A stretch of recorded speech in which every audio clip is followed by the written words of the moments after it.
Okay, so I'm just going to bring this thing home. I very much appreciate all of our panelists, these present here, and then all the panelists prior, who have kind of enlightened a lot of the challenges that we're facing across the branch right now. So, what I hope you got out of today, we didn't solve any problems here. We talked about them, but I hope that you took some notes. You heard a little bit about what the some of our experts, whether it's an ACM or a commandant in Glenn's case, some of our PEOs, what we're thinking about in terms of the way forward. We got some industry representation here who told us what they're doing, and so we've got to figure out how we meld that together here. So my expectation, if you're from industry, is that you go back to your boards and you talk about, hey, this is where Army Aviation is. We described to you a little bit about what we're doing today, right, in terms of the transformation in contact, the things that are in place and that we're working on in terms of modernizing the systems that we operate, keeping them up and sustainable uh, at present. And then the things that we're thinking about doing in the future as we think about the 2 to 7, that sort of mid-year perspective, and then the concept-driven transformation that we talked about. So please make sure that those conversations are going back with you. One of the things that I just wanted to foot stomp again is, we've got a lot of efforts about things that we're doing in the future, but I want the narrative, at least from my perspective, to be that Army Aviation is relevant, survivable, lethal, and sustainable today. The way we're operating with the budget that we have, if the nation called us, I know there are Army aviators out there that are ready to go right now. Do we have some experience gaps? Are there things that I wish I had? If, could our formations be deeper? Absolutely. But all the things that you heard today, I think General Francis kind of talked about, using our advantage, right? Our ability to fly at night, our ability to operate in the terrain, our ability to leverage some of our multi-domain capabilities, national asset capabilities to go out there and fight right now. We're still as relevant as ever.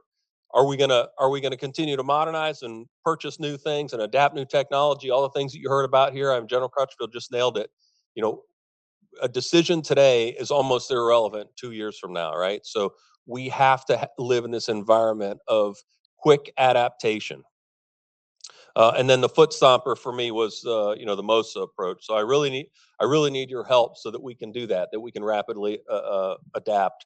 All right. So here's some just quotes that I heard throughout the day. You can, we don't have to play kind of name who it was, but we talked about the man in the loop, right? Where do we need to have humans operating forward? And there was an allusion to the difference between reconnaissance and surveillance there. Taking formation-based approaches, right? Looking at human-machine interfacing, and data-centric command and control. Um, General Baker, I'll steal it. Talked about experimentation, modeling, and simulation. Right. That's how we proof the concepts that we're writing right now in terms of requirements. Flexibility in the acquisition process. Right. So we're leveraging some of those authorities that Congress has given us where appropriate to move at the speed of change. In some cases we can, and in some cases we can't. We talked about balancing dot mil PF in all three phases of transformation. General Paskret talked about planning horizons. I thought that was a great one. He talked about being early, frequent, and transparent with industry, right? Something that we endeavor to do. We're going to be pushing some stuff out of the Aviation Center here pretty soon that will endeavor to do that. In fact, General Cody talked about being the difference between being prescribing a problem, right, versus describing the problem and letting the smart folks get together and work on it. You heard on this panel just the leap ahead technology, and this is the fastest changing environment right here of all things that we think about, and it's certainly of concern for all of us. The pace of change is just staggering. I thought the idea of this idea forward line of sensors, forward line of robots, forward line of troops, that's really going to modernize. We have to adopt that into our doctrinal lexicon as we think about where we are. You heard Nick talk about that sort of no man's land, the DMZ of, it was 8 kilometers, now it's 15 kilometers, where you will be seen and you will be targeted.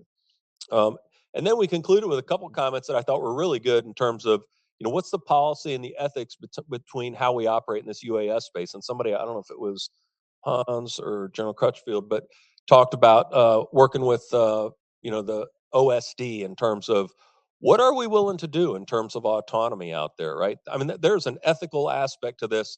Not everybody prescribes to the way we fight, but that is one of the things, General Rainey has what will change and what won't change. That won't change. We're going to continue to fight in an ethical manner, but we've got to think through what is our position on how we're going to operate with unmanned systems and things that go completely autonomous. Um, and I know, some of you have seen some of those sort of vignettes where they've got a loitering munition that has full authority to engage when certain criteria are met. So that's something that we have not adopted yet, but we're going to need to. And then, this idea of, the directed energy effects, we've got to be uh, pretty conscious of what we're doing when we're going to squirt a laser that's got an infinite, uh, you know, target range on it. And then I thought the comment about being uncomfortable, Nick, and the discussion of risk.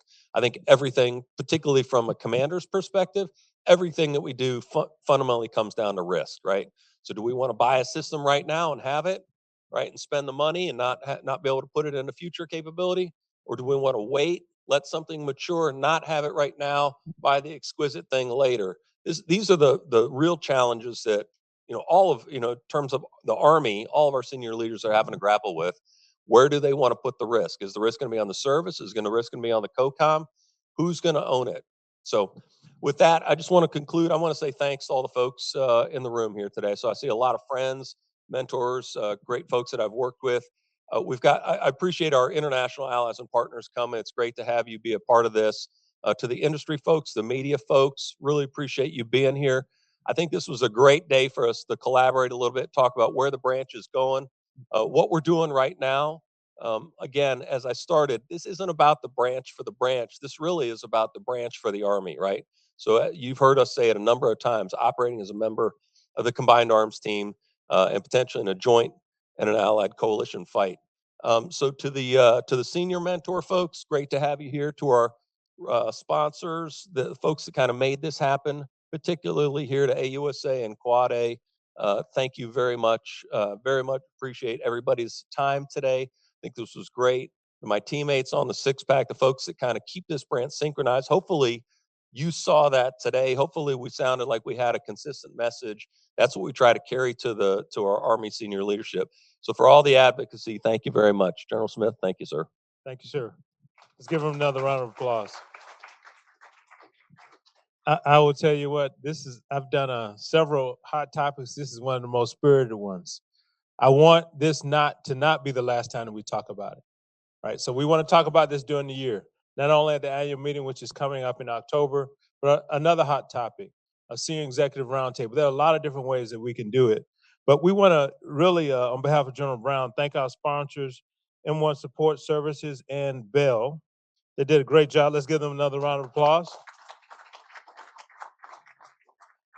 And we are listening to you. So we're doing another hot topic on fires, December the 3rd.